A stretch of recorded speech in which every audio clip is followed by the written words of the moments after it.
Alright, Gillespie should be alive.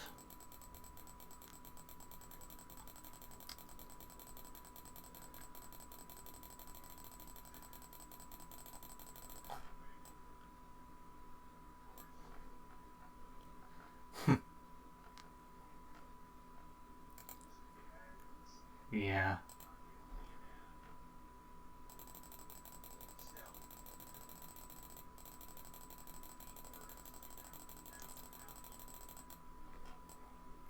Okay. Yeah.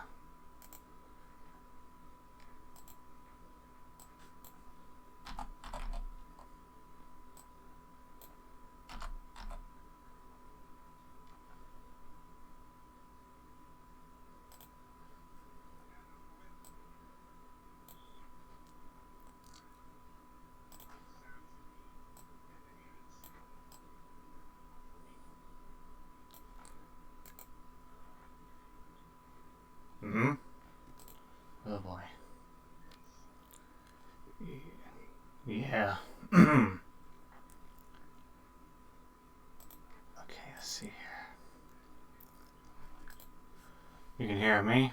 Okay.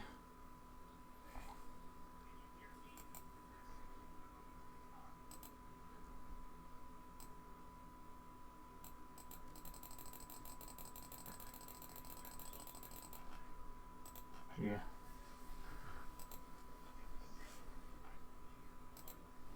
Hmm.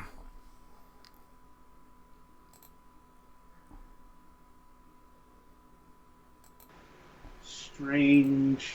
Okay, you hear me now?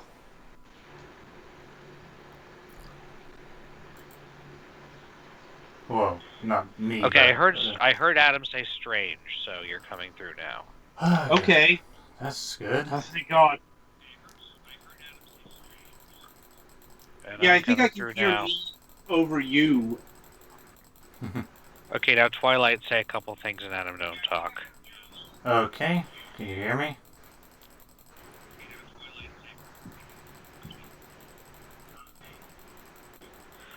I think I'm getting a minor doubling on Twilight, but he doesn't talk much. That might not be a problem. Probably not. Yeah.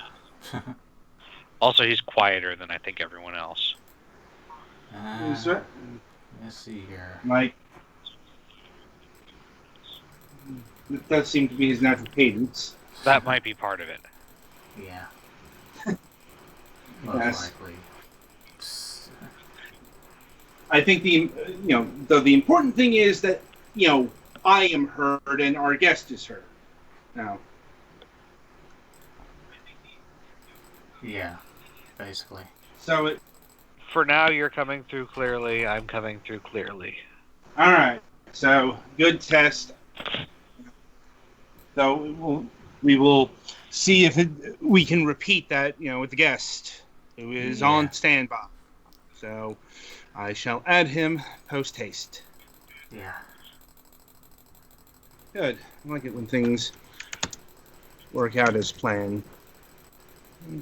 Now, hopefully there's no unforeseen issues. Mm.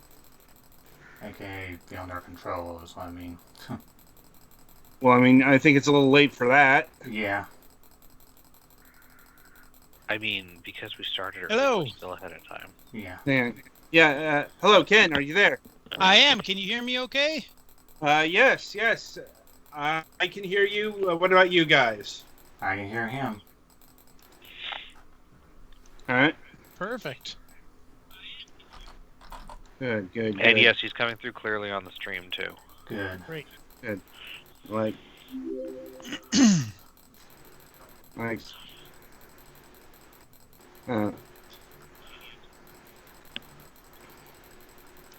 so are we still broadcasting here, Twilight? Uh-huh. We seem to Okay. be. Yeah. This will all be chopped off anyway. Yeah. If not, Hopefully. Let's no. take care of one last little few details here, and we can get going.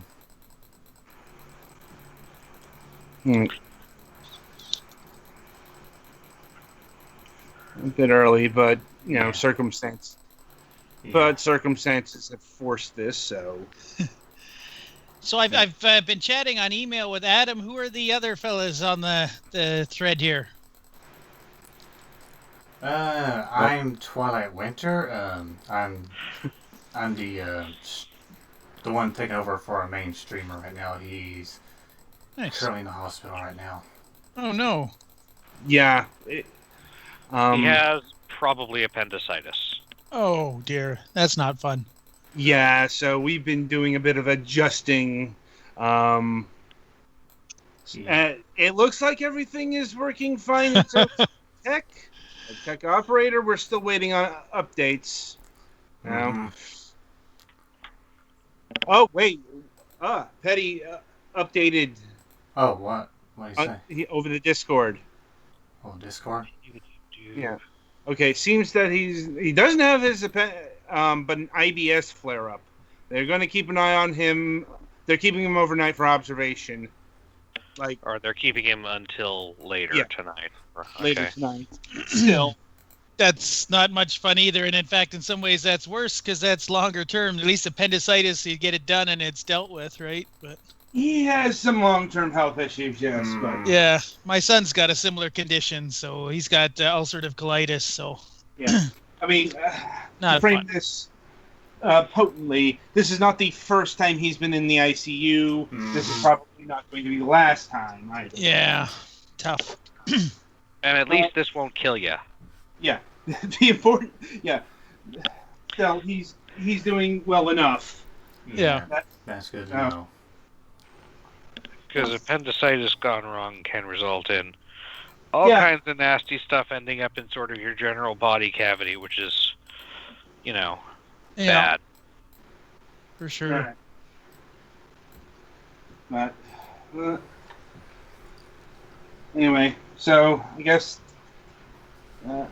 Anyway, Twilight. So, are you going to use the YouTube footage or the game demo? I'm gonna use the YouTube footage. There's not very much time right now to try the game demo and such. Makes sense. Yeah. All right. Since we still have some time here, I'm going to do one little adjustment there, and okay, just to make sure. This is for season 13, episode 18, right? Yes. Okay. And if you want to double check, you can look at what the past episode for the last week was. Yeah.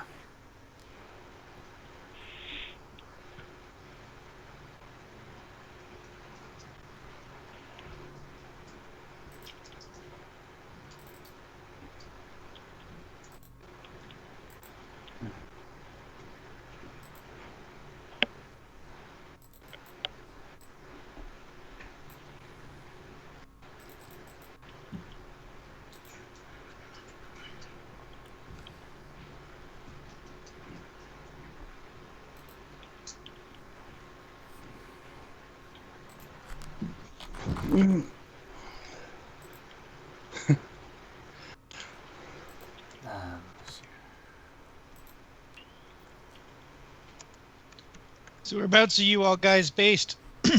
All over. Yeah. Yeah. Most of us Maine.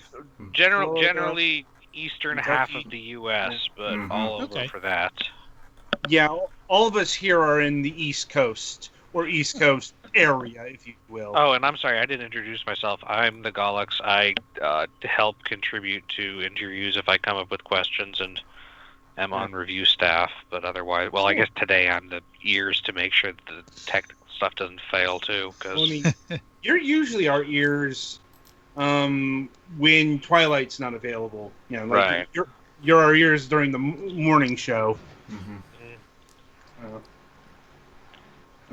Plus, you're our announcer at the top. So. That too.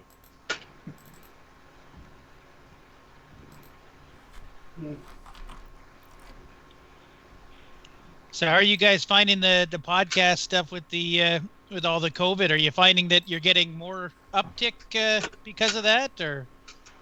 About the same. Mm-hmm. Yeah. Yeah, I don't think it's had that much of an impact on.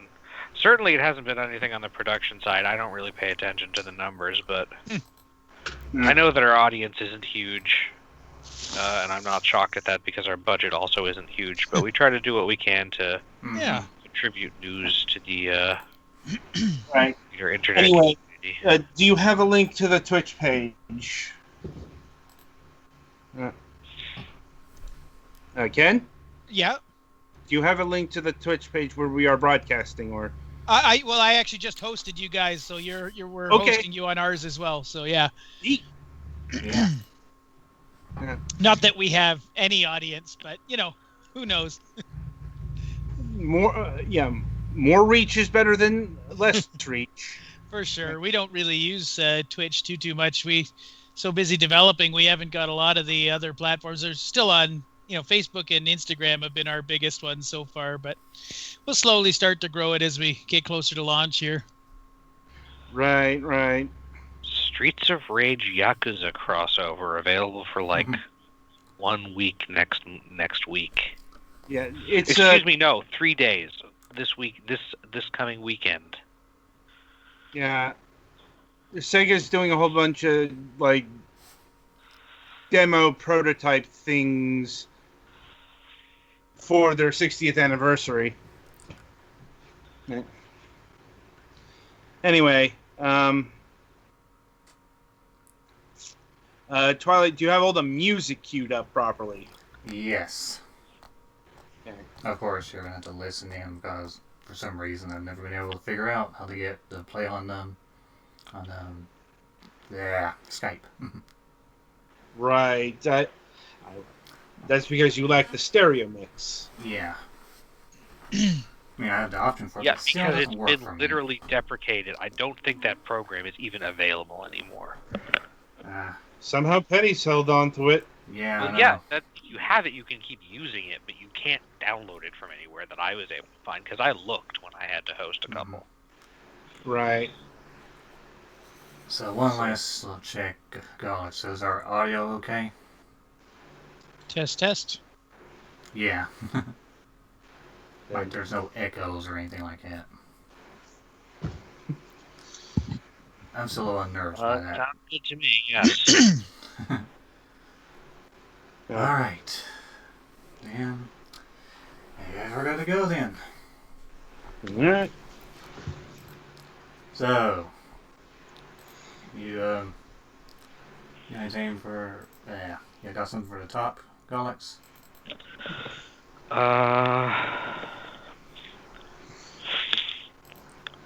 Sure. Alright then. We shall begin in 5, 4, 3, 2, 1. After a long day, why not unwind? Fragments of Silicon. Sorry. Start over. I don't... Okay. Let's do this again. Sorry. Okay.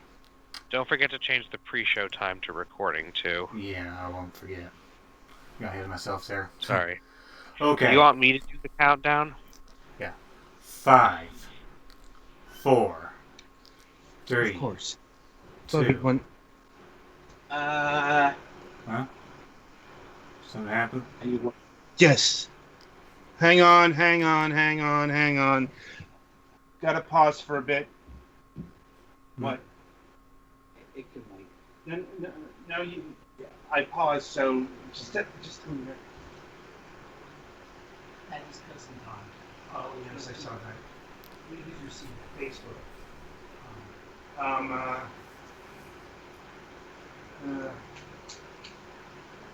can't remember. Lorraine posted about it. That is, the film is here in Boston. That is coming down next weekend with 2 kids, and you're staying with me. I worked it all out. I'm sorry I forgot you. I'm just letting you know. Okay. You can resume.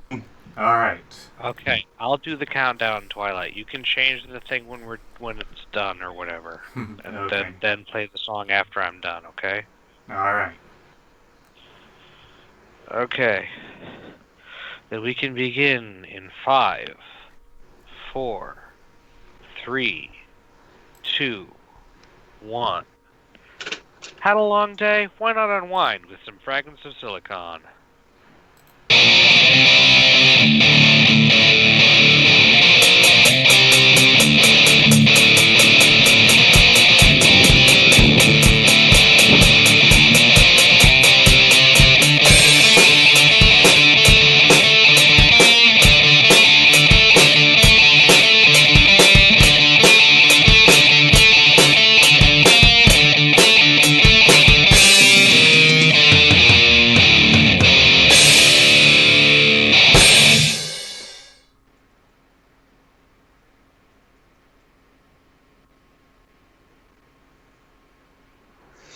All right, welcome to another installment of Fragments of Silicon. Please pardon our dusk if we seem a bit frazzled. It's one of those days. Like, as you, okay, we are missing one of our members this week. Petty Fan is currently in the hospital in the intensive care unit. He thought he had appendicitis. We have received an update just before the show began that he's got it was an IBS flare-up. They're keeping him for a few more hours, presumably. The time scale wasn't He discussed. said he's actually about to head home, but it'll still be like an hour before he gets home or more, so he won't be home for the show. So But it does look like last news that might be happening. It's all still very touch and go right now. But yeah, joining me this week is, well, 2/3 of the regular crew. And let's get to the news outside of, well, health issues. Galax, why don't you start us off because, well, you've had your own harrowing day. yes, thankfully mostly in a positive way because while it's been stressful, I'm going to be getting more money because of it. I worked a little bit of overtime yesterday and a significant amount of overtime for my normal schedule today because at work we had a significant error in the electronic visit verification system we're trying to use for assistant timesheets now. Anyway, the long and short of it is that most of the people who normally work on timesheets alongside me were trying to fix that, so I had to do almost all of the timesheets. So that was tiring. Also, the other day, a couple of new video game things hit. Minecraft Steve is now in Smash. He is as counter to my normal style of play as I expected. Also, Indivisible got what is unfortunately going to be its last update, since I guess 505 is not going to be trying to rescue it the further post-launch plans. Excuse me 1 second.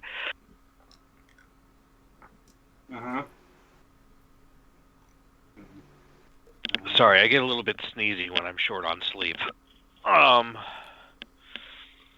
Otherwise, thankfully, things seem to be generally going pretty well, so that's good. I think that's about all I got really to say. All right. Twilight? Yeah, not a whole lot going on around here. We've the only fall festival that we have in this county this year has passed, and seems everything's going fine there. But everywhere else, though, it seems like there's been some outbreak of the COVID. So yeah, but that's not focused on me though. But still, things happening around here, and I'm trying my best to maintain vigilance and protection. Work's going well and whatnot, and yeah, there's not much going on. Gaming wise, I've been playing Fire Emblem Three Houses. So it's the one Switch game I got right now, since I bought it the week before last. Which route did you pick, and how far are you? With the Black Eagles, yeah. Since that seems to be the most popular one, I wanted to see how it goes. Hmm. uh, Well, that's the one that splits into two different routes depending on what you do. yeah. Yeah, I'll figure So. out what I want to do once I get to that point. uh, and besides that, that's it for me. All right, I guess it's my go. Mm-hmm. Well, like I just got some distressing news just before the show started. Like apparently a cousin of mine just passed away, car accident. Like, I'm sorry to hear that. Yeah. yeah, I'll admit it's tragic, but there's not a lot of emotional resonance here because I did not know them, like, at all. But it's still sad, and apparently the funeral is happening in this town for. Like I don't know if they were here when that happened or what. Like I'm not sure on the details of that, but apparently the funeral is next weekend, and some families coming in and staying. I'm presuming that I don't personally have to go to the funeral, which is just as well, because once again, we are talking some fairly distant family. Like, but it's just a lot of unknowns. Anyway, let's see. Outside of that, yeah, I'm a bit thin on news, or at least anything else. So merrily I'll roll along to the interview portion of the broadcast, and joining us this week is Ken Hall of Two Dogs Games. How are you all doing? All right-ish, I think. Well, thanks very much for having me on the show. I'm excited. No problem. Right, so how we like to start this is we ask this question. What got you interested in video games, both on a personal and a professional level? Well, so I grew up, back in the days when arcades were all the rage. So as a young kid, I used to go with a roll of quarters and spend far too much time in the gaming arcades. And there was one particular game. My friends all had all sorts of games that they used to love to play. But my favorite was R-Type. I used to be able to play on one quarter for about sort of 30 minutes on that game, so it was fantastic. Used to really love doing that, and that got me totally into it. And then of course of a vintage that saw the birth of the consoles, with Intellivision and ColecoVision and things like that, and just getting into all the sort of the various video games that. Everybody was getting into, starting off with, Donkey Kong and Pac-Man and those sorts of things. But, moving up to, the advanced games like Dungeons and Dragons in sort of 6 pixel by 6 pixel and stuff. But it was enough to capture my imagination. And then, lo and behold, I got a personal computer, fairly early on, Apple IIc, and got into some of the sort of the bigger games like Ultima 3 and things like that, and Prince of Persia, the original 2D one, and it just from there it just snowballed. I never thought I'd have a career in gaming. That was kind of a bit of a fluke. I actually, I'm from Toronto, and I went over to the UK with a backpack and a tent. I'd gone through mechanical engineering and then fine arts at university, and everybody said, "What the heck are you going to do with those two courses?" And I didn't even know what I was going to do with them. So I went, on a trip to kind of clear my head and figure out what I wanted to do. And I was in the UK and decided I wanted to, work for a little while over there. So I went to the job center and looked up a job in graphic design, and thinking it was a sort of a desktop publishing type thing, like logo and letterhead type stuff. And lo and behold, I got there, and it was a gaming company. And they said, "Have you ever done any gaming stuff before?" I said, "No, I've never worked in it." But of course, I'd done a lot of 3D work, was playing with some of the early 3D packages, on my own one called Playmation and stuff like that. And I had the AutoCAD training from engineering. So they dropped a manual on my desk, sort of 3.5 inches thick paper manual, and they said, "Hey, read this, and if you can do something in 3 days that impresses us, we'll give you a job." Well, I made the one of the turrets from Empire Strikes Back from the Battle of Hoth, and obviously it was good enough that I got a job there. So I kind of fell into the gaming industry, and after 15 years in the UK, decided it was time to come back home to Canada, but. No, it just sort of snowballed from there, and got really lucky. Got to work with some great people. Got to work with my last company in the UK was working with Dave Jones of Grand Theft Auto and Lemmings fame. So that was pretty exciting watching him working on a big MMO called APB. And then when I came home, I decided it was time to kind of start something for me, and that's when decided to form this company and start work on Destiny Sword. Right, and how long ago was Two Dogs formed? We founded in 2017, so we've been sort of 3 years, but really only in production of Destiny Sword for a couple. It was a design that I'd been sort of mulling over in my head, but it took us a little while. Obviously we've had a lot of experience, making these, video games, especially, games as a service, free to play type games. But, running the company and funding the project is totally new ground for us. So, so it took us a little while to sort of get a handle on that and get going. But, yeah, pretty excited with how things are starting to come together now. Indeed. And how many people work at Two Dogs currently?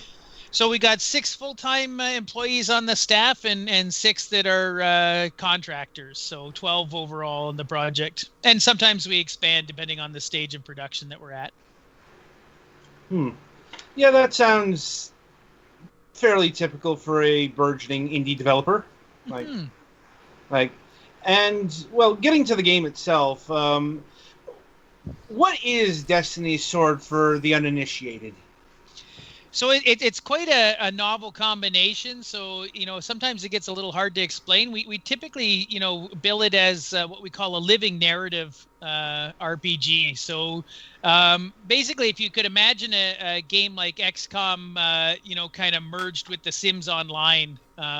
What's kind of really neat about it is, in addition to the sort of the strategic aspect of the game, we've also got what we call our insight engine technology, which creates this whole psychological simulation for all the characters in the game. So there's this whole real soap opera, as all the characters have their own personalities and relationships and experiences in addition to the gameplay, while you're sort of in command of them.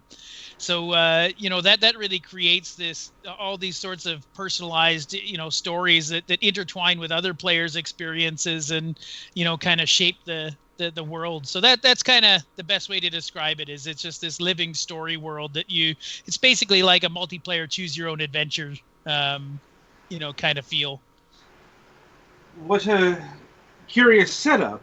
I'm wondering, where did you get the idea to do this? Well, so it's a culmination of a couple of different things. So, first and foremost, one of the games I was doing over in the UK was a historical flight simulator called B-17 Flying Fortress, the Mighty Eighth.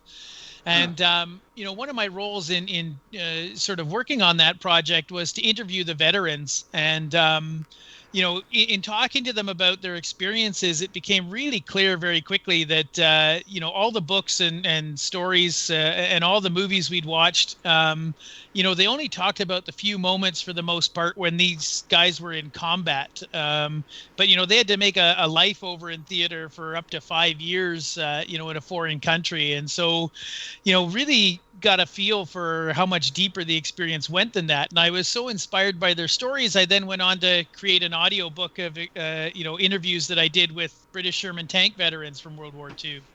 And, that was when I really started to get a glimpse of the long-term nature of the impact of conflict. So, I was interviewing these guys at 80 years old, and they were still waking up on their bedroom floor, because they were trying to get out of burning tanks, or, One guy had been sort of driving his mother through Swindon, and a big peal of thunder had, crashed around him. And the next thing he knew, he sort of came to his senses. His mom was yanking on his arm, begging him to stop because he was in full speed reverse and it was, sort of 3 blocks away.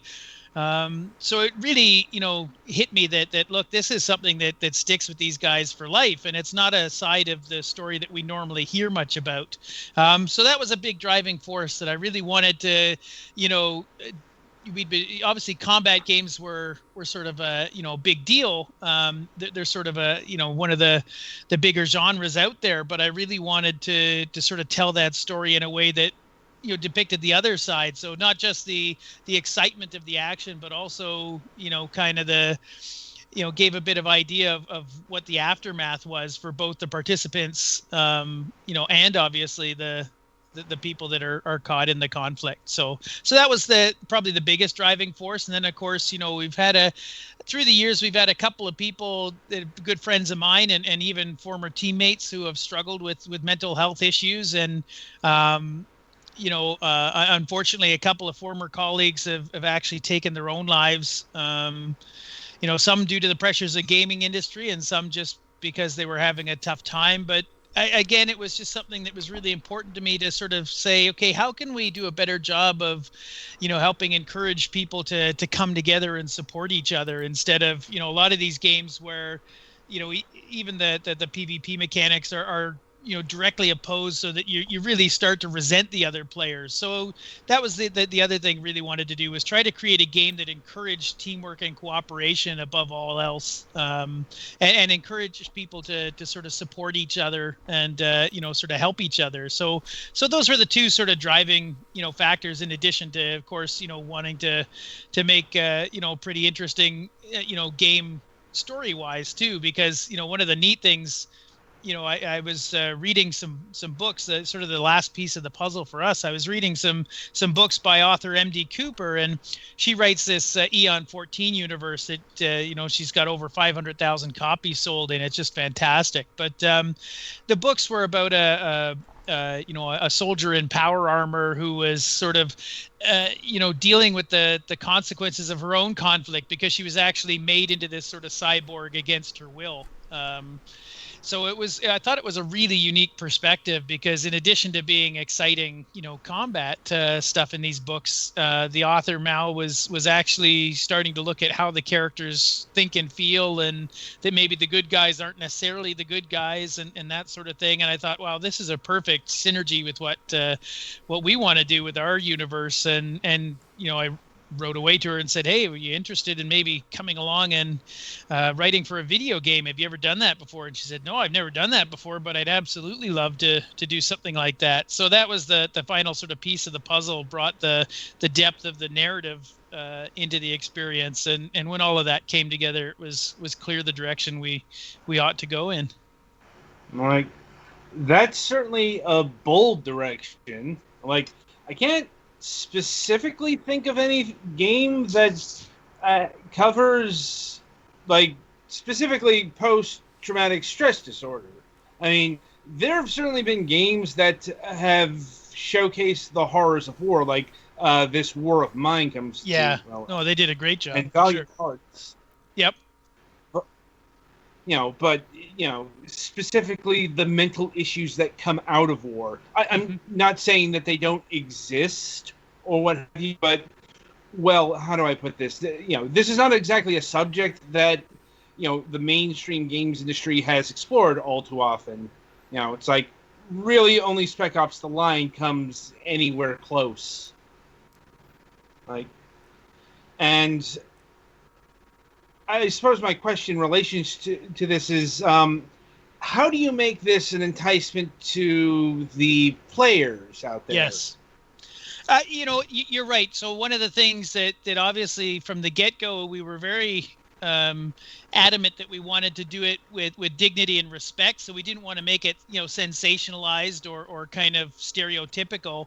But obviously the flip side is we also didn't want to make it, burdensome or negative. So, I mean, there are obviously, some of the more complicated negative issues like PTSD or depression or addiction, that sort of thing represented in the game. But most of the time it's more about sort of, just managing the team and managing their emotions and putting the right people together and things like that. And with the whole life event system, there's as many positive events.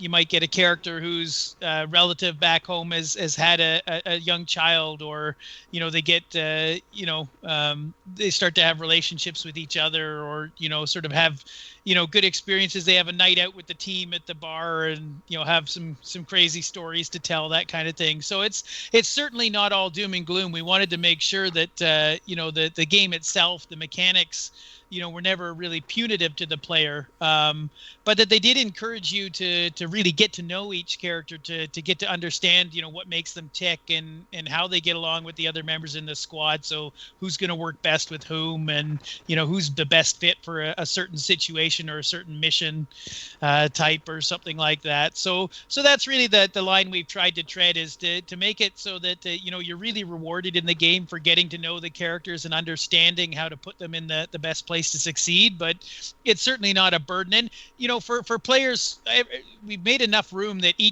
players can kind of decide where they want to really specialize in the game. So if they want to focus more on just doing the combat, they can do that, and other players in their guild can kind of take on more of the the social side of things, like interacting with the characters, or doing the medical or engineering procedures. But if they want to do more of the crafting and designing new mechs and sort of upgrading weapons and things, then they can do more of the engineering side. So there's kind of room for everybody to figure out where they want to fit in there, to sort of keep it as broad as possible. So for the players that find that day-to-day squad management a little bit doesn't sort of float their boat, then they don't have to do that as much. Somebody else can pick up the slack on that side.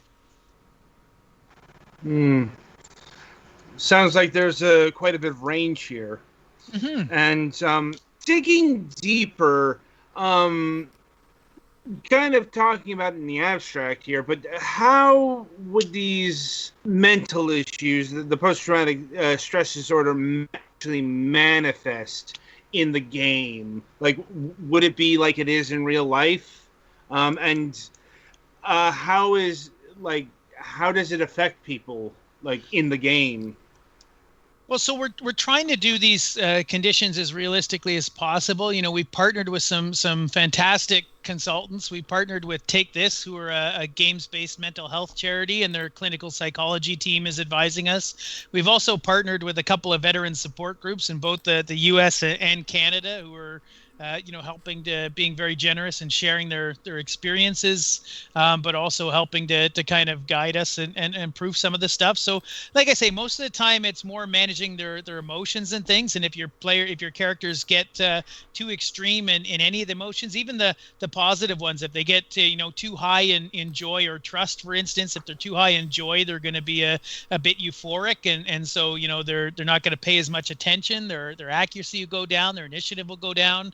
If they're the characters are too high in trust, they'll be a little bit overconfident, and you have to kind of ground them again and get their focus back, maybe by getting them to go back to basics and do some drills. But in some of the more complicated issues, like the PTSD or even addiction, for instance, there'll be all kinds of different cues. So the character who for instance maybe has PTSD might be not sleeping very well, dealing with nightmares and things like that, or flashbacks. So you might see that character develops bags under their eyes. So we'll notice, hey, hang on, that's not normally like them. Maybe they're not sleeping very well, or they may become irritable, and you may see their relationships with characters they're normally very friendly with deteriorate. And other times we'll have characters in the squad actually tell us about certain things. I'm worried about so and so because they're not eating the way they normally do, or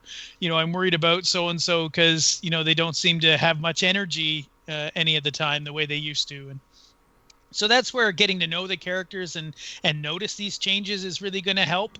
But then it's about building enough of a rapport with the character that you can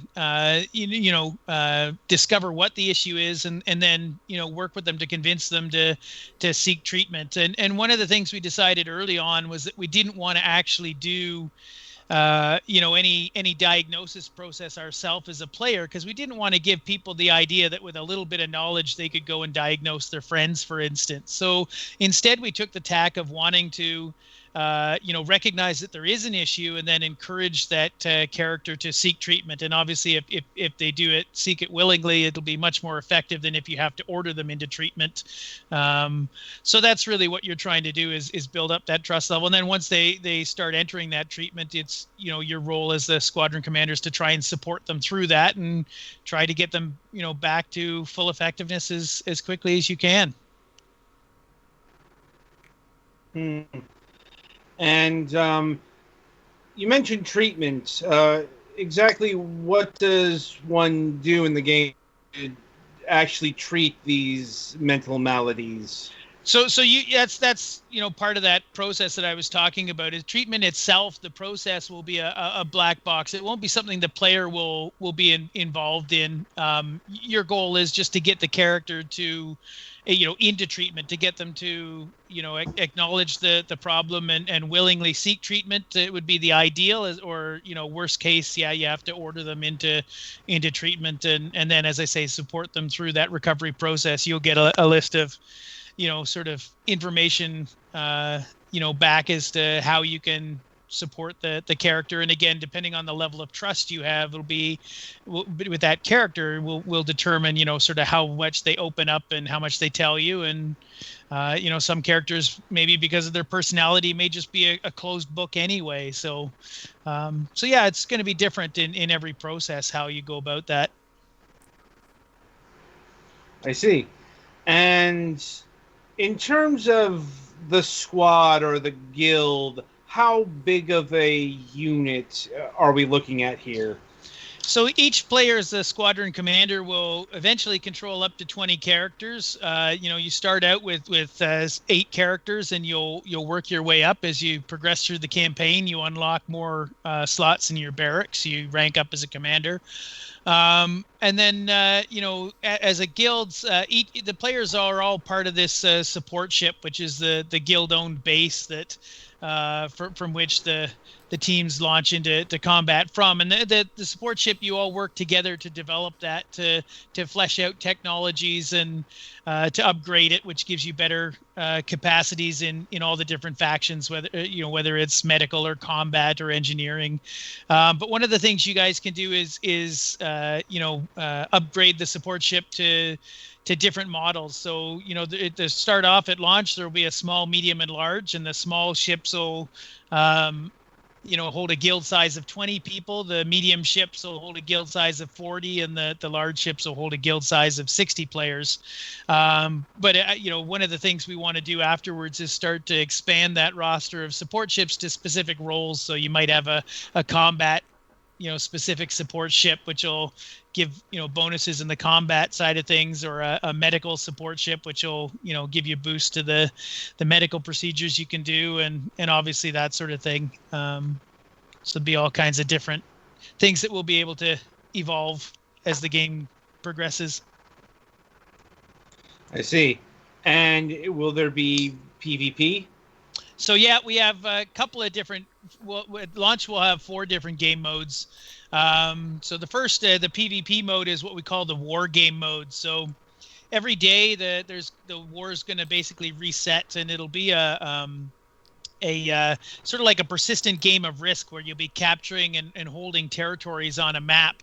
And then at the end of that war cycle, whichever faction holds the most nodes will get a reward, based on how many nodes they control.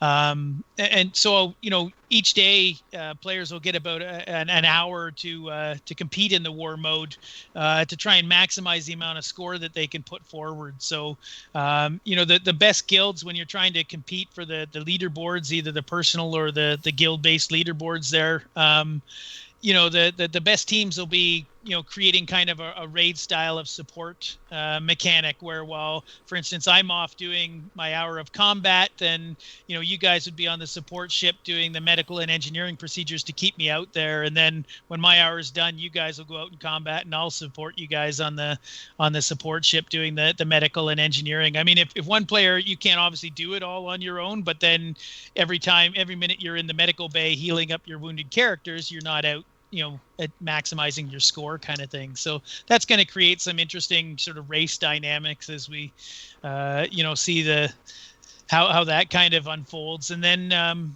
we have a couple of PvE modes. Obviously the campaign is the narrative mode where we actually go through the story of this conflict from start to finish, which is kind of neat to get to see how it started and eventually how it resolves. And while we're doing that campaign mission, we'll spawn, bosses depending on which level we're actually taking on at the moment. And these bosses will be cooperative PvE elements. So the bosses will be triggered. And in fact, I'm just noticing there's a bit of boss footage on the the Twitch channel there while we're talking about it. But the boss will be like sort of up to 16 player cooperative modes. The one we've got in the demo and the video is a 4-player cooperative one where not only can we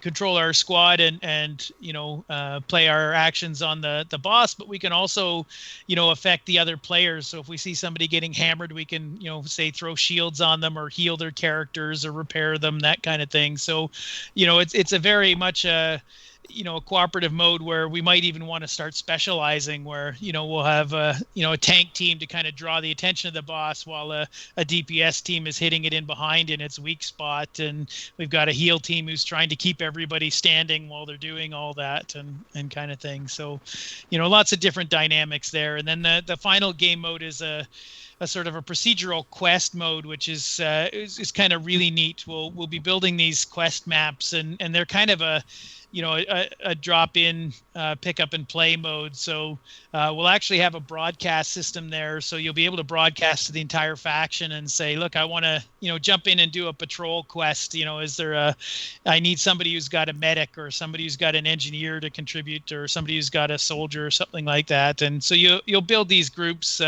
Again, we're thinking sort of up to 16 players.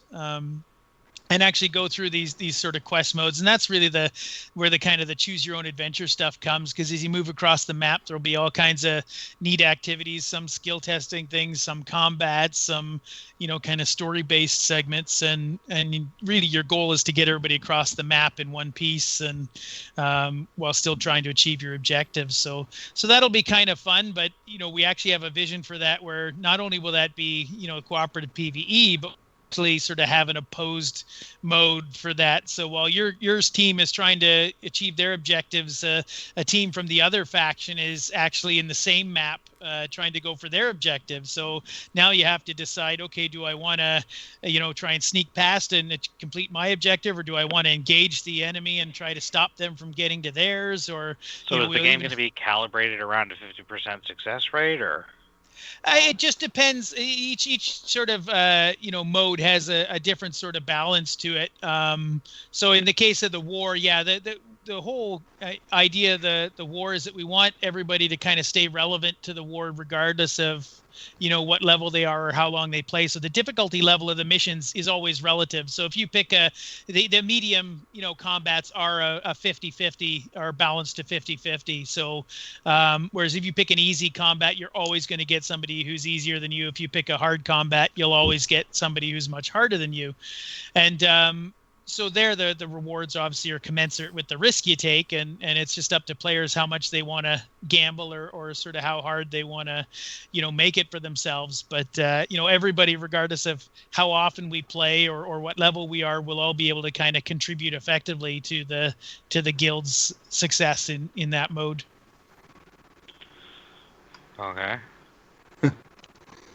No, I'm just thinking like if you've got two people on opposite sides. Obviously, both sides can't win. Oh no, that's right.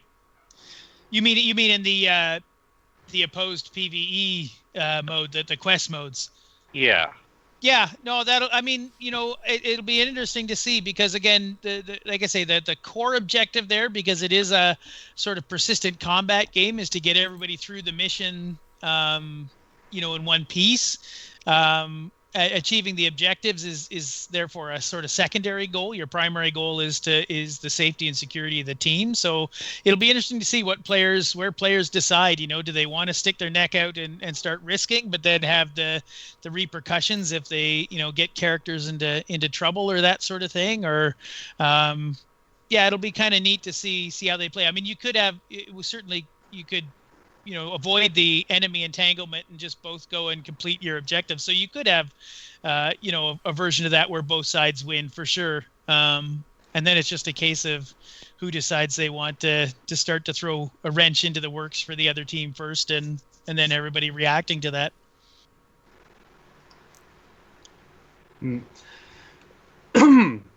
Right. So switching tracks here a bit, we've certainly talked about a lot of the game mechanics and all that stuff, but we haven't really touched upon the lore. I know we brushed upon it a bit.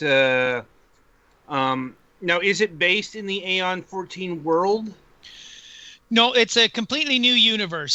So MD Cooper is writing the story exclusively for us and for the game, which is really exciting. She's actually written a prequel novel called Lucidium Run, which is available on Amazon right now. And so that sort of sets the stage. That novel happens about 20 years before the game actually takes place, but it kind of sets the stage for the conflict. And what we're looking at is it's a not a parallel universe, so it's not like Earth doesn't exist in this universe. But what we've had is this sort of central core where humanity kind of evolved, and then they started to expand outwards. But the inner core is definitely kind of where the main crust of civilization is developed, but there's a real class stratification as we move outwards from that. So the outer fringe planets are definitely seen as kind of being somewhat less. So we really kind of explore that class dynamic and how that affects the relationships in the story, but also with the characters in the game. That'll actually affect the way they work together in teams as well. But what we've got is this mineral called lucidium, which is basically the energy source for the galaxy, and it powers jump drives in spaceships and sort of a lot of the technical processes in the manufacturing and production sectors and things. But of course, the central core of the galaxy's been running so long that they've depleted kind of their resources, and so they're looking out to these fringe worlds to try to find more sources of this. And lo and behold, we come to the planet Cyprus, which is where the game is set.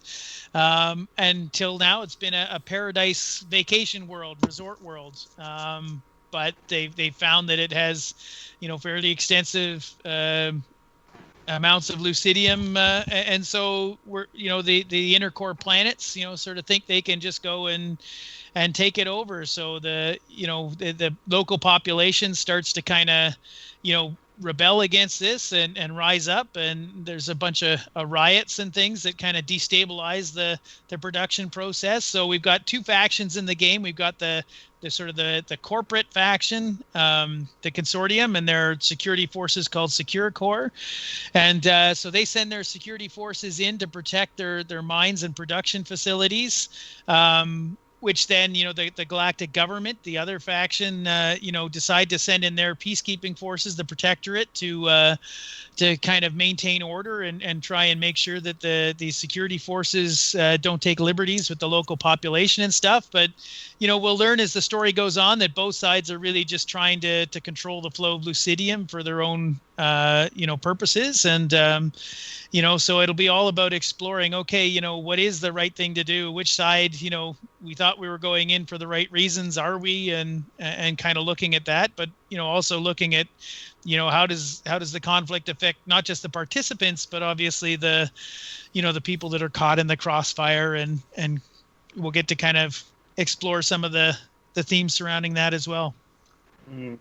And that how many factions are there? Or just the two sides, or are there 3 sides, 4 sides? So for now, I mean, all I can tell you about, there are 2 playable factions in the game. There is a 3rd faction in the lore, as far as the core structure is concerned. There's the Gestalt, which is basically a sort of a judiciary type role, but they're not a playable faction in the game. So we start off seeing the power struggle between the consortium and the galactic government, as they try to kind of vie for power, and then we'll sort of see how that evolves. And like I say, I don't want to give any spoilers away, but there'll be other forces that come into play for sure. And in terms of combat, how is that playing out? Real time, turn based, mixture of the two? So it's kind of a hybrid model. It does sort of look and feel a lot like the turn-based combat we're familiar with from games like, say, Final Fantasy, that kind of thing. But it actually has it all happens in real time. So if we left the battles on their own, they would the characters would resolve them themselves. But of course, it probably wouldn't be as efficient. It certainly wouldn't be the result we'd be hoping for. So we get the opportunity to sort of watch the battle from an overview, and we're able to kind of steer the course of it, both by giving orders and commands to the characters, and also by using capabilities of these orbital support ships. So we can fire orbital strikes down, or we can trigger repair systems on the character's armor and that sort of thing. And so there's lots of different ways that we can actually steer the course of the battle and really be the difference maker there. Interesting. And now, in terms of combat, how macro does this get? Is it just infantry battles, or is it like all the way up to spaceships fighting each other? So right now, again, for first release, it's just the infantry, the squad-based combat, where you've got a very kind of narrow focus. There will be battles that involve kind of multiple waves of enemies, and multiple players fighting in battles together. But they're always focused on sort of managing the squad through the battle, especially because while players are getting the hang of it, you're not just managing the tactics of the battles, but also trying to manage the characters themselves, both their emotions as they go through these combats, and also kind of pick up the details, because there's a lot of, as I say, this sort of choose your own adventure type stuff where you'll have decision points and things like that. So you're trying to pick up cues in the environment, and almost sort of a bit of a detective process as you go through some, especially the campaign battles as well. So lots of things to be sort of looking out for and paying attention to. But certainly our long-term vision is to definitely expand the system into sort of more epic scales of combat too. But again, that's sort of for the future of the game. And what state is the game right now in?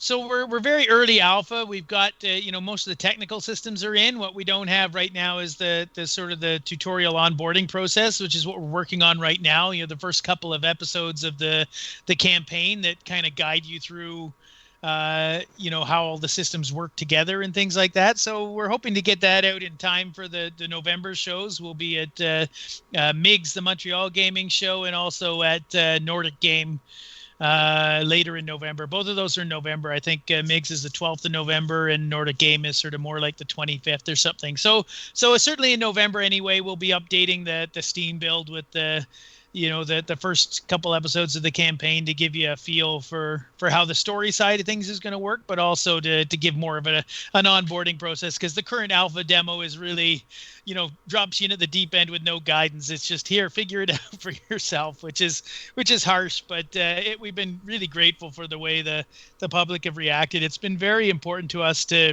involve the audience in the development process, give people a chance to get their hands on it and tell us what they like, what they don't like. And obviously, like any game, there's a lot of players that it's not their cup of tea, and that's great. But I mean, we've been so grateful. The people who have, kind of gotten it have been, so enthusiastic and so excited about what's coming that it's really rewarding for us to see that. So it's really, it's a double-edged sword getting out early, early access. But I think, especially for an indie company, it's such valuable information, but also such a great chance to interact with the community that, we're really happy we've been doing it all the way along. Well, that's good to hear. And from what I see on the Steam page, you're looking to release this game on May 3rd of next year? Yeah, some in Q2. So our target is May of next year for the beta phase. And we'll just sort of, a lot of that depends. We're at the point right now where we're looking to see if we can get a publishing partner on board, because obviously that would let us focus more on development and not have to worry so much about the publishing side of things. So that would be ideal for us, I think, for the development of the game. So obviously that might change some time scales if they come on board and want to shift things around or focus on any priorities slightly differently. But right now that's our sort of best guess is that we want to get the beta at May of next year. And so yeah, that'll be pretty exciting for sure. Indeed. And I suppose my final question to this point is, have you worked out a pricing model for the game yet?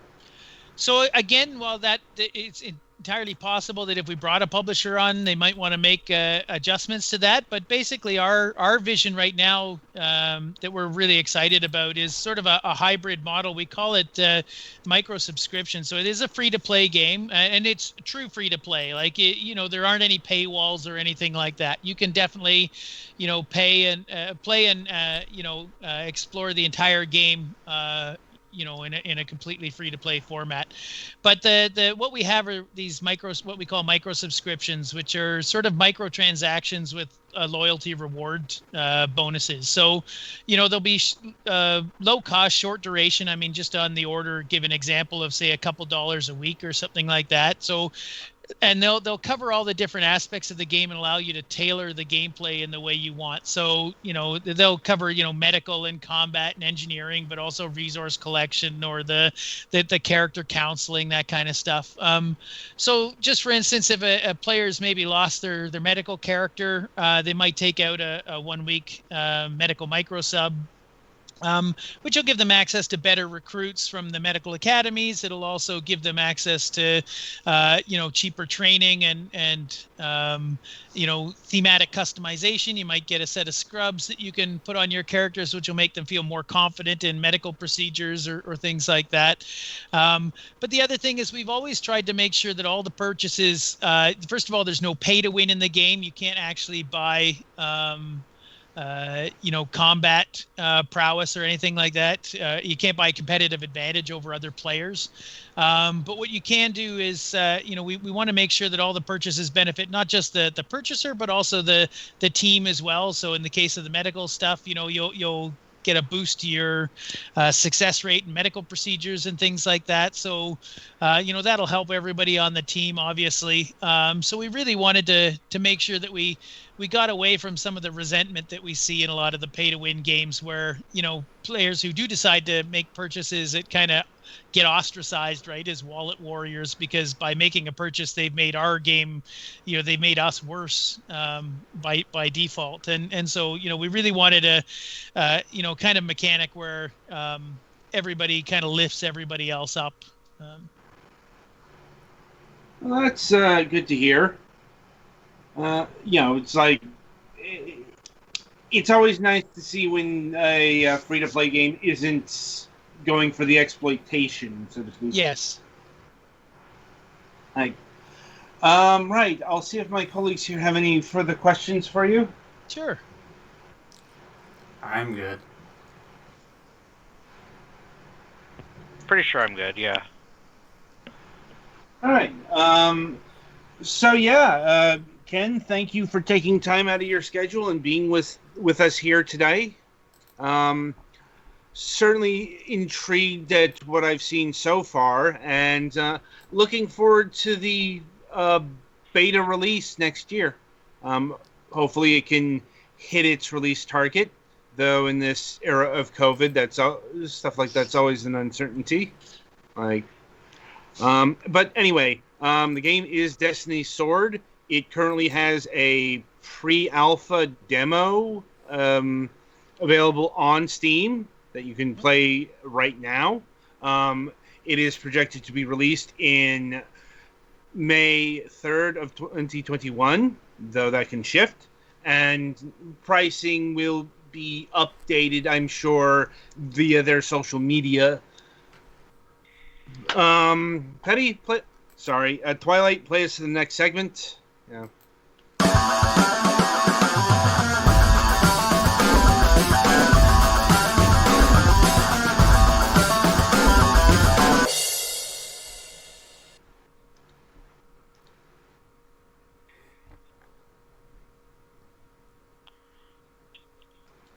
All right, welcome to the topic of discussion.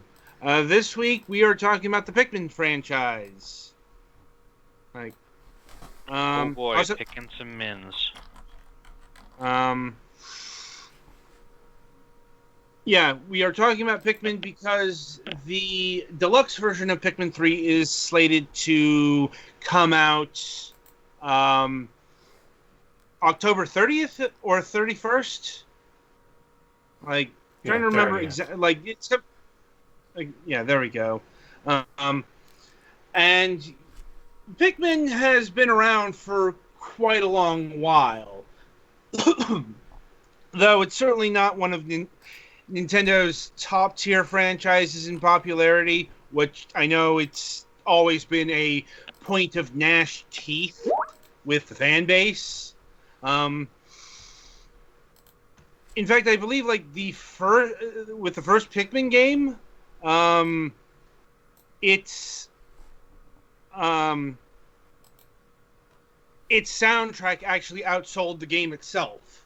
Granted, soundtracks are a lot cheaper than games, so it's not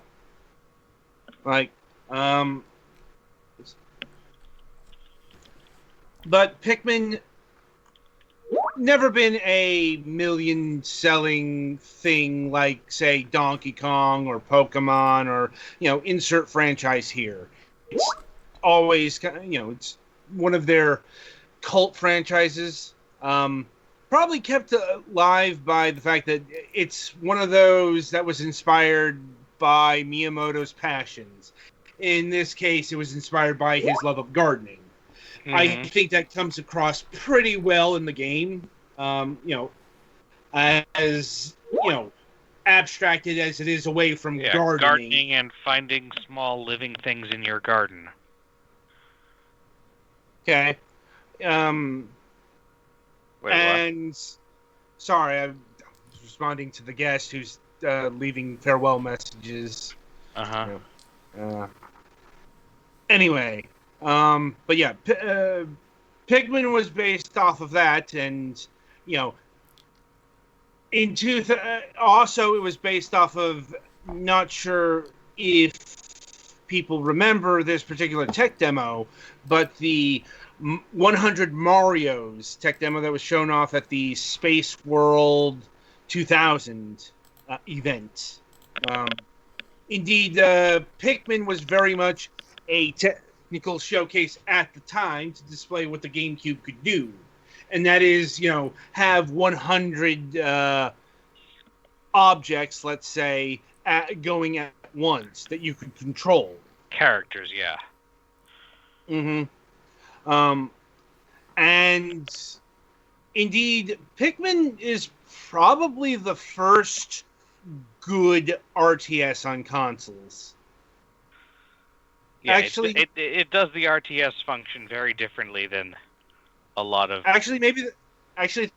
Second, Herzog Zwei. Mm-hmm. Fair enough. But my point is, console RTSs are, still a very rare thing. It's not RTSs just not as a genre are usually dedicated to you having very specific control over lots of things, which is easier to do with a mouse and keyboard than it is to do with a controller. it's also the RTS was born on computers, so it took advantage of the control systems that computer had. See also like the management sim genres or FPSs. It's like these things were born on these particular systems, and take advantage of those systems. And what you got in Pikmin is a way to condense, what you can do with an RTS into a playable system on a controller, which is no mean feat. Um, outside of Herzog Zod, which again was a RTS built on consoles, and is actually one of the first RTSs ever made. So RTSs really weren't codified back in, say, 1989 as they were in 2001. In 2001, we knew what an RTS really looked like. It looked like Command and Conquer, Warcraft, Age of Empires, and onwards and onwards. And while those games did occasionally get ported to the Saturn or the PlayStation or what have you, they didn't really make a good transition.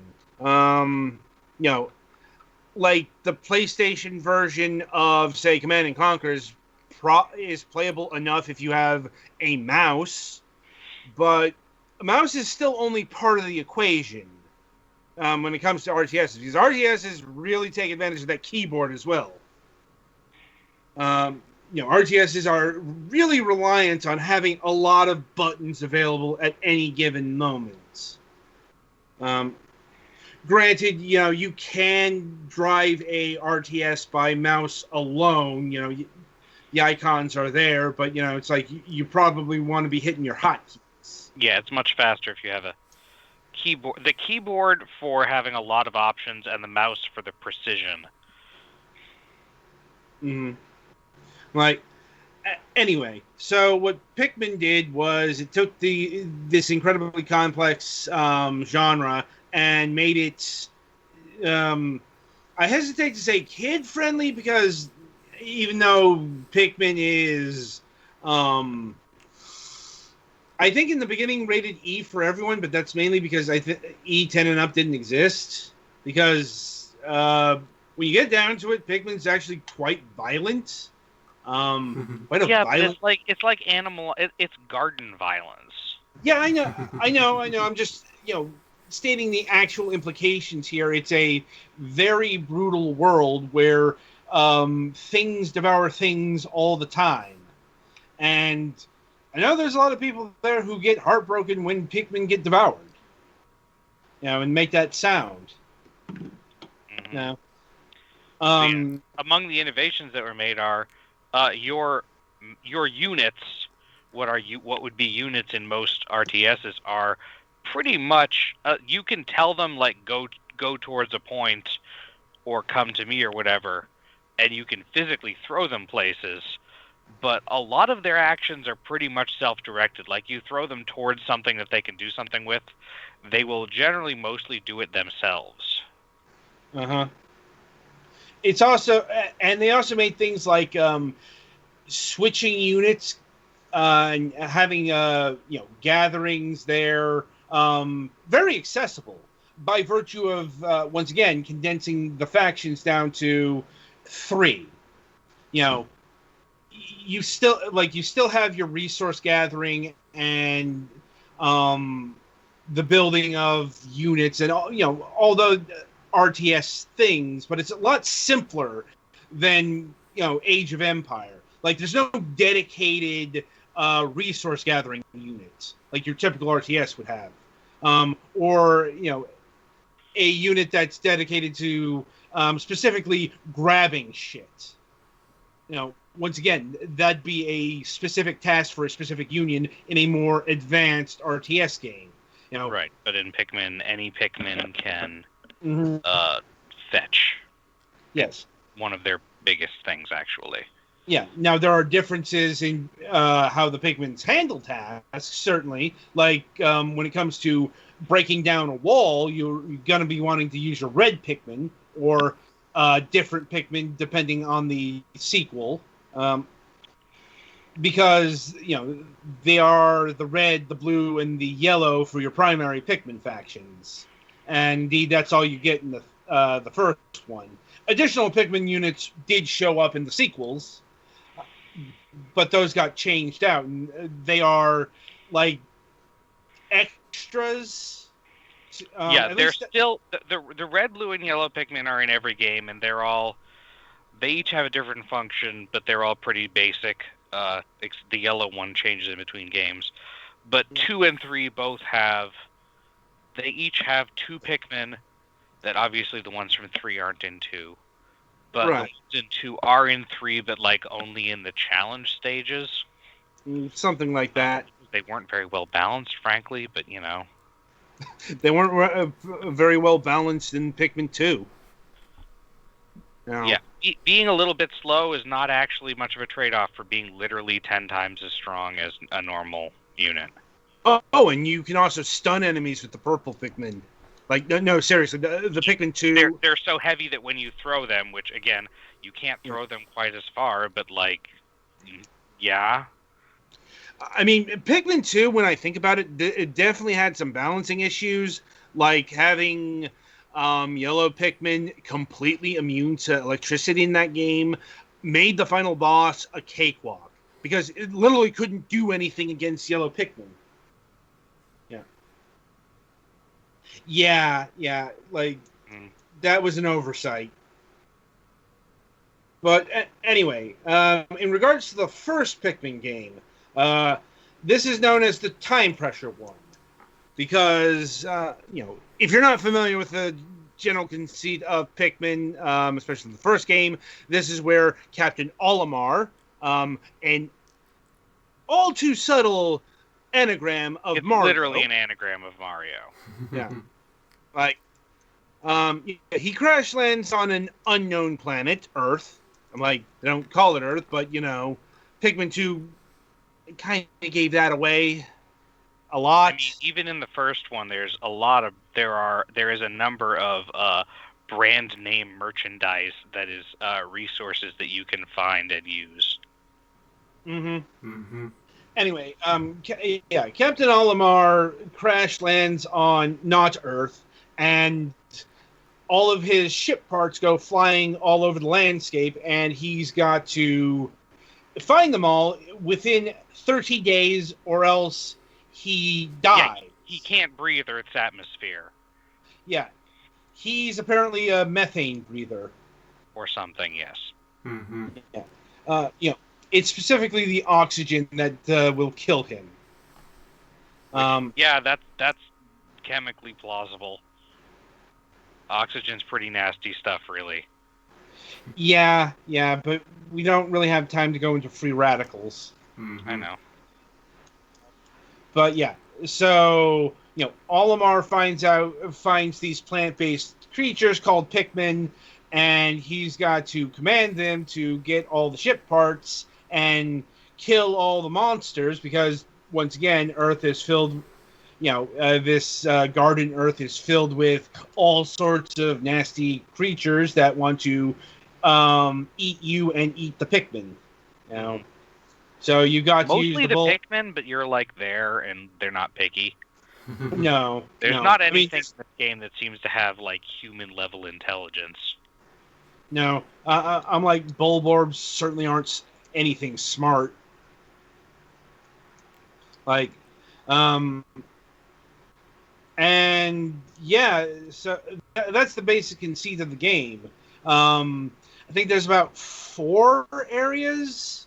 They're fairly big, but this game is, if nothing else, pretty compact, and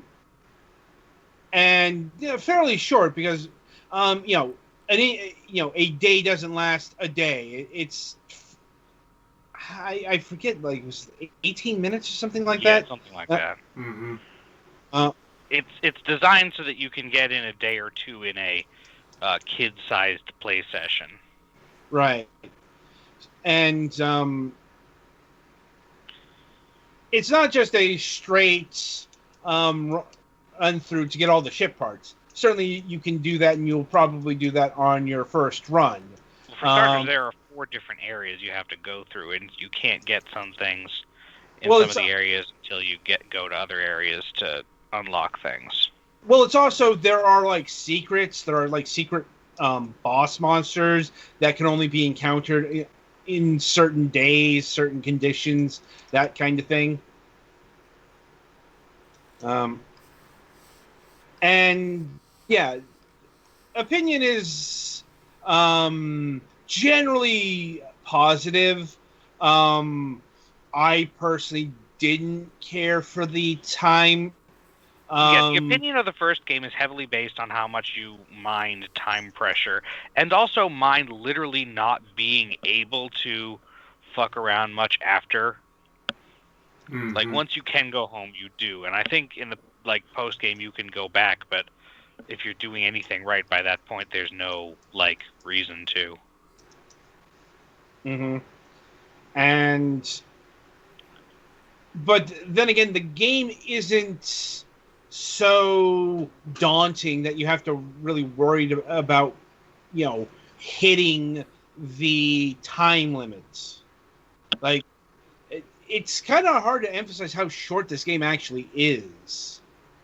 Like, so, I don't think the time pressure kills the enjoyment of the game or anything, given that the game was built around that time parameter.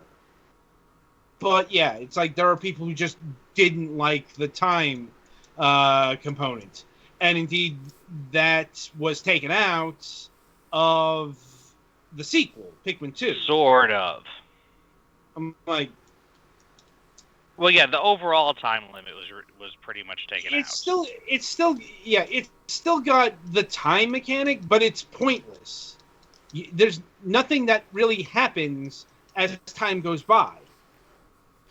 And that led to more complaints, complaining that this thing was still left in, even though it didn't do anything. Well, yeah, and Pikmin 2 also, it still has the daily time limit. But that's also somewhat broken by the fact that there are dungeons that you can go into that have all kinds of nifty stuff in them, and also no day-night cycle because you're underground. Right. The dungeons are basically, let's put a roguelike in Pikmin and see what happens. Like, the responses were not high. Like, the dungeons are not well liked in the Pikmin 2 game. There's certainly some creative area design that they result in. Mm-hmm. But, the overall result is, not, it's a significantly different play style that you will spend a significant amount of time on. I mean, there's a lot Pikmin 1 fans don't like about Pikmin 2. It's not just the dungeons, but, the Pikmin 2 is a lot bigger than Pikmin 1. Mm-hmm. Like, it's quite, it's a couple of order of magnitudes larger than Pikmin 1. Like, you're probably going to be spending about 40 hours on this game if you're going for 100% completion. About 20 hours just to complete the game. Maybe 10. It's actually fairly easy, and in terms of content, to hit the ending of the game, or at least the first, the midway ending, what I'd say. And the conceit of Pikmin 2 is Olimar gets off the planet, but has to. You got back to the planet and got back and found out that your company has gone broke, and now you have to go back and get more of the stuff that you found on that planet that seems to be really valuable. Oh, and also remember how you had that nice ship you just finished rebuilding all through the first game? We also lost that as collateral, so here, have a clunker. Uh-huh. Oh, and here have an assistant who, while they are functional as a two-player thing, are generally a horrible person and make everything worse. But he knows how to cook all the monsters. That's true. He does know how to cook. Mm-hmm. But yeah, probably the biggest innovation that Pikmin 2 brought to the mix was the 2-player mode. Granted, it's GameCube, so it's 2-player split screen, and it's not the best. I'm gonna be honest. But it is useful to be able to do two things at once. It is. I'm just saying, all of that, all of the small characters, and Pikmin also is, its camera's outstretched. It's quite backed off from the environment. Yeah, it benefits because you're bossing around 100 little plant bugs. So, and keep in mind the TVs at the time. We're not. It's like we're still talking standard definition. Games from the CRT era. Yeah. Mm-hmm. Let's just say, this is a thing that Pikmin 3 could handle better because, better, even by the Wii U era, Nintendo figured out online was a thing. Mm-hmm. And Pikmin 2 is also when they started really delineating the 3 Pikmin species. Well, in the first one, the red ones were immune to fire and were stronger attackers. The blue ones didn't die in water.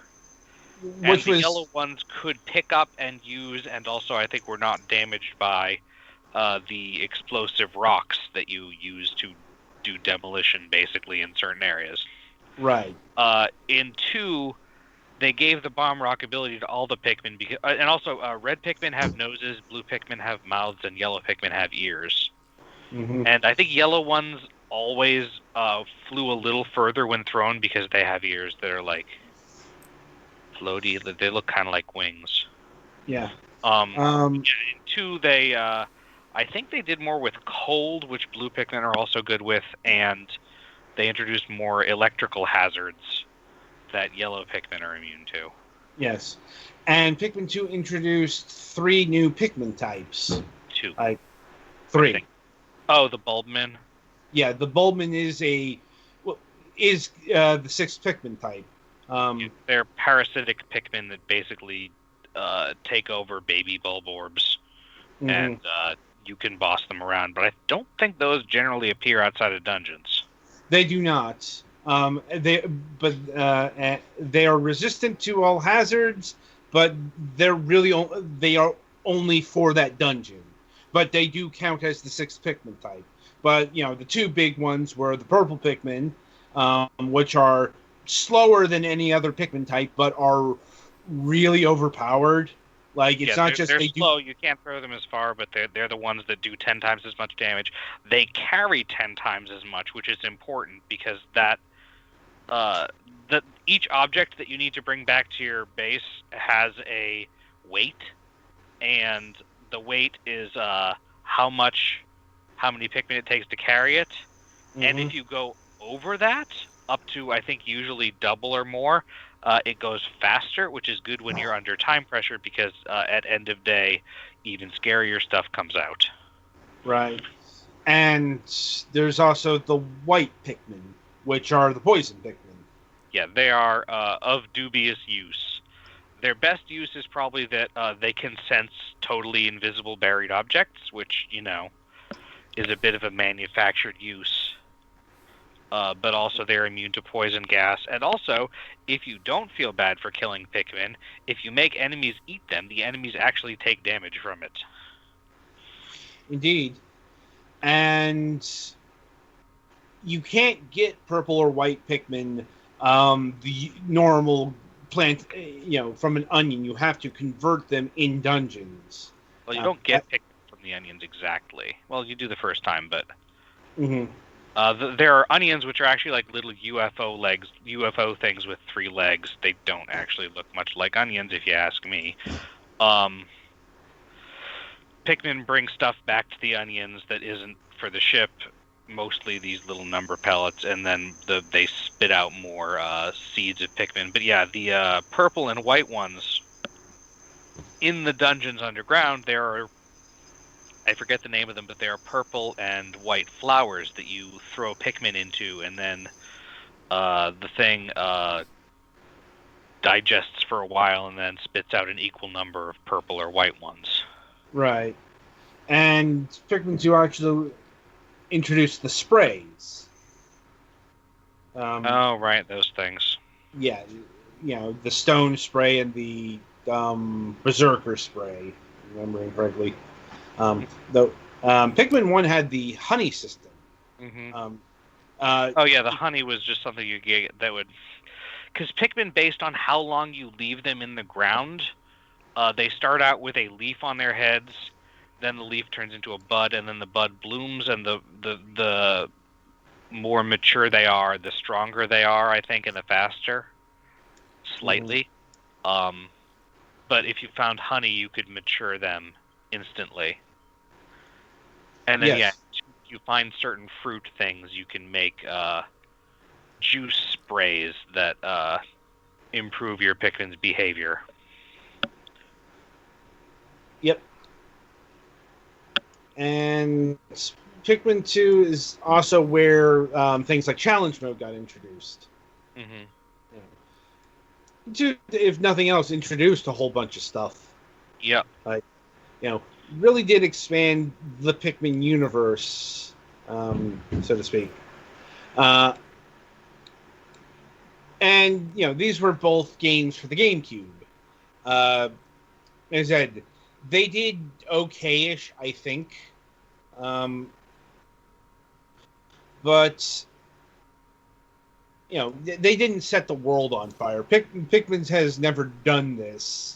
It's been a good franchise measured in intensity of fandom, not so much in number, volume. Yeah. But this wasn't the last Pikmin was seen before Pikmin 3, because Pikmin got selected for the new Play Control series on the Wii. Lest you think Nintendo cannibalizing releases from a doomed console is a new thing on a more popular platform. So both Pikmin games saw re-releases with Wii remote controls with them. And from what I understand, apparently those work a lot better. Mm-hmm. I can't confirm that, because even though I had both Pikmin games on the GameCube, I never graduated to the Wii. Yeah, it'd give you a better control over, like, pointing where you're telling your Pikmin to go, possibly where you're throwing them. Wouldn't improve selection or anything, really. And then there's the issue that the Wii U also had, or the Wii had a few less buttons than the buttons were placed more awkwardly than the GameCube, so... Like, I think the D-pad does some stuff about, like, changing which order you'll throw Pikmin in or something, which might be relevant. Mm-hmm. And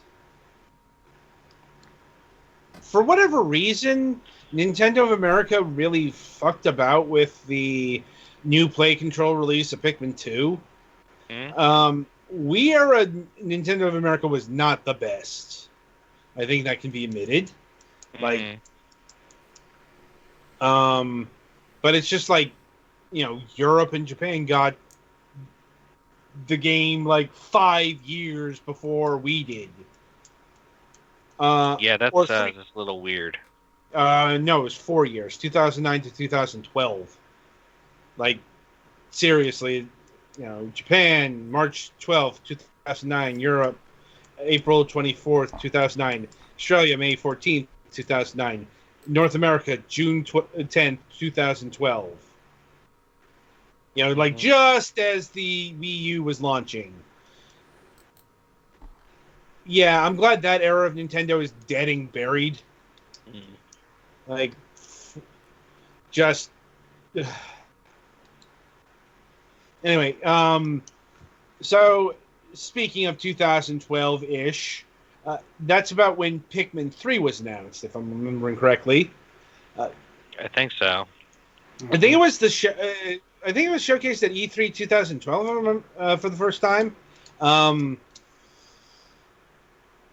Granted, Pikmin 3 had been announced for the Wii back in like 2008.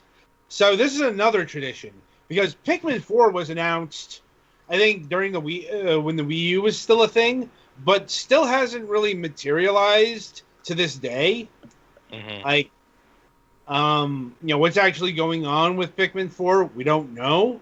Just know it's presumably a thing, but here we have. Yeah, it took about 5 years for Pikmin 3 to actually get released from announcement. Mm-hmm. So, and Nintendo's playing pretty much all of their projects pretty close to the chest in these trying times. yeah. But I think the fact that Pikmin 3 Deluxe is a thing means that Pikmin 4 is probably far or further off than what Pikmin fans would hope. But yeah, as far as Pikmin 3 goes, it's another expansion of the formula. And, they reintroduced the, actual time mechanics, because instead of gathering treasures or ship parts, you're gathering fruit. Because the new captains need to gather fruit juice in order to save their home planet. Mm-hmm. Or fruit seeds. Yeah, Sorry. because in Pikmin 3, unlike 1 and 2, there are no returning playable characters, asterisk. Instead of Olimar, and Louis, you have Alf and Brittany and Charlie, I think. Mm-hmm. And I believe they actually have slightly different abilities in 3, but I could be wrong. I think I have it, but I never actually played it. Yeah. But yeah, the playable character count has been up to 3. And in terms of new Pikmin introduced, the purple and white Pikmin are out. The rock Pikmin and the flying Pikmin are in. They're fairly straightforward. I mean, the rock Pikmin are less overpowered purple Pikmin. Yeah. And the flying Pikmin are, flying Pikmin. That's about what they do. Very handy feature to have, actually, but, it's pretty straightforward in terms of abilities. And yeah, Pikmin 3 is generally considered to be the best of the trio. It certainly made an effort to balance things that were not balanced in the first one. Or in 2, rather. Mm-hmm. And yeah, I'm not sure if how much Pikmin 3 did with the Wii U gamepad. Neither am I. I believe it did use it for you could do touch controls to some extent. Yeah, I do remember, the big complaint was this game was incompatible with the Wii remote. Yeah, because some people do actually, prefer that. Right, and this was a game that was being developed with the Wii remote in mind originally, it didn't particularly take advantage of the Wii U gamepad, but then again, that's 95% of the Wii U's library, if we're being honest. Now, it's like the games that actually took advantage of the Wii U's gamepad are... Well, aside from, allowing off TV play sometimes. Right, I'm not counting that, because that's not really what Nintendo was going for in terms of taking advantage of and having this stupid gamepad. Right. Off TV play was nice-ish. If you lived in a family household or something like that. But I got some use out of it. That wasn't the thing that Nintendo was hammering home. It was the fucking asymmetrical gameplay. It was the things you could do with in Zombie U or Nintendo Land. Mm-hmm. That's what they were trying to sell, and there's a reason why the Wii U crater so badly. It's because this was innovation just for the sake of innovation. But that and the issue with branding. yes, but so Pikmin 3 came out on the worst-selling Nintendo console of all time, and the first two Pikmin game came out on the previous entrance to that particular honor, if you will. And keeping in with the tradition, Nintendo has decided to rescue Pikmin 3 from such an ignominious fate and is going to be releasing it here in a few weeks. I'm like, hopefully, it will find, it should find better sales than the Wii U version. Mm-hmm. I think you have to actively try to fuck that up. Just like baseline Switch software sales in general is, even the cult stuff has sold better. Like Bayonetta 1 and 2 sold better on the Switch than the Wii U. Mm-hmm. Not that much better, but still better, measurably better. I would expect the same thing here. I suppose it's also worth noting that Hey You Pikmin exists. Which is the Chibi Robo Ziplash of Pikmin games. Yeah, more or less. It's they completely. I mean, it is still a game that has Pikmin in it, and takes place on the Pikmin Earth. But they basically completely changed the format of the game. Yeah, they I made believe it it is in fact a side-scrolling platformer, more or less. More or less. Like, and I know Arlo fucking hated the shit out of that, but most people just kind of shrugged and went on with their day. Like, yeah, it's not like, I mean, it's not necessarily I've never played it. It's not necessarily a terrible game, but it's not what anyone wanted for a Pikmin game. Mm-hmm. Yeah, it's like nobody asked for this. Nobody wanted this. But it didn't. It was like Metroid Prime Federation Force, only much more toned down. Like, it was more apathy than the flames of hatred, because even though this was like the first Pikmin release in a while, Pikmin 3 wasn't that long ago. And it was an indication that the franchise was still alive, which is more than, Metroid and Pikmin operate on different planes, even though sales-wise they're not